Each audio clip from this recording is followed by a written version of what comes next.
పంచదార వాడకుండా కుల్ఫీ రెడీ చేశాను. గిన్నెలోని 1 లీటర్ మీగడ ఉన్న పాలు వేసి చిన్న మంట మీద మరిగించాలి. అరగంట ముందే జీడిపప్పుని, బాదం పప్పుని నానబెట్టుకొని మిక్సీ జార్లో వేసి కొద్దిగా పాలు కూడా వేసుకొని మెత్తగా పేస్ట్ లాగా రెడీ చేసుకోవాలి.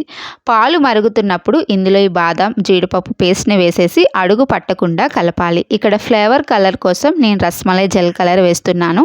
ఇది పూర్తిగా ఆప్షనల్. పాలు సగం వరకు చిక్కగా అయ్యాక స్టవ్ అనేది ఆపేయాలి. పూర్తిగా చల్లారిన తర్వాత మిక్సీ జార్లోని అరకప్పు బెల్లం తురుము, ఈ పాలు, ఒక 2 ఇలాచీలు వేసేసి ఒకసారి బ్లెండ్ చేసుకున్న తర్వాత ఇంట్లో ఈ విధంగా లోటాలు చిన్న గ్లాసులు ఉంటాయి కదా, వాటిల్లో వేసేసుకొని కొద్దిగా సన్నగా తరిగిన డ్రై ఫ్రూట్స్ను కూడా వేసేసి కలిపి కవర్ చేసేసి ముందు రోజు రాత్రంతా లేదా ఒక 8 గంటల పాటు ఫ్రిడ్జ్లో పెట్టాలి. ఎంత బాగా సెట్ అయితే కుల్ఫీ మనకి అంత పర్ఫెక్ట్గా వస్తుంది. నేనైతే ముందు రోజు నైట్ అంతా కూడా ఉంచేసాను. అంతేనండి, ఎంతో టేస్టీగా ఉండే హోమ్మేడ్ కుల్ఫీ రెడీ.